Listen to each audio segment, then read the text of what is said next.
WebSocket is a communication protocol that enables real-time data exchange between clients and servers.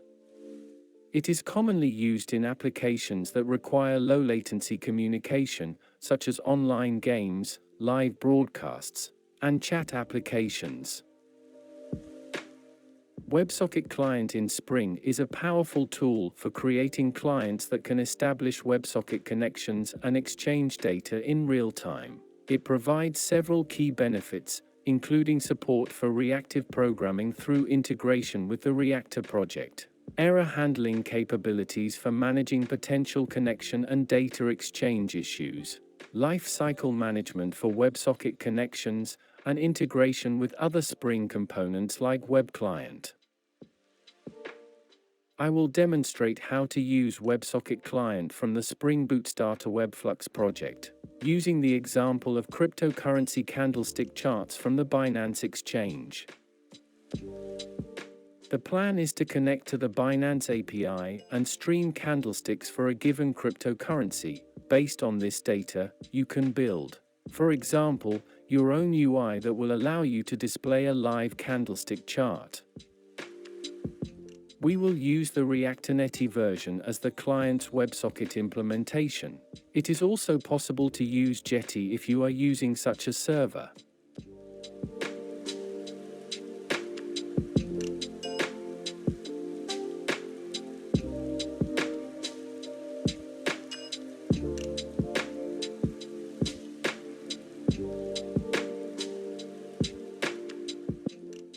Flux Sync is an interface in the Reactor project commonly used in reactive programming. It represents a data sink for Flux streams, enabling asynchronous and non-reactive injection of data elements into the stream. Programmers can use Flux Sync to emit new data elements into the stream, control errors and stream completion, manage subscriptions, and more.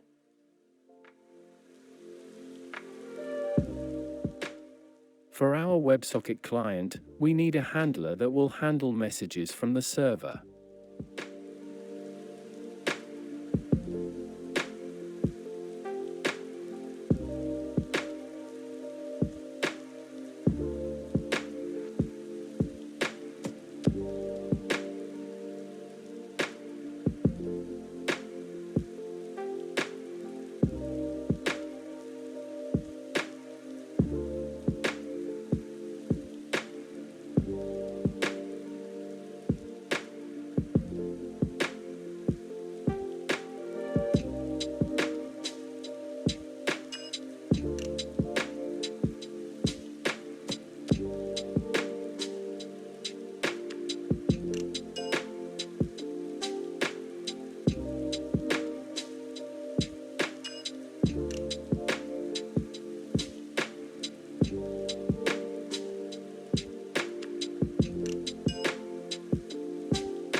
In our case, we will map the message to the appropriate class and pass it to sync so that clients can read the messages.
When our client is ready, we must subscribe to it and remember to manage the subscription and its resources, including disabling the subscription at the end of the stream.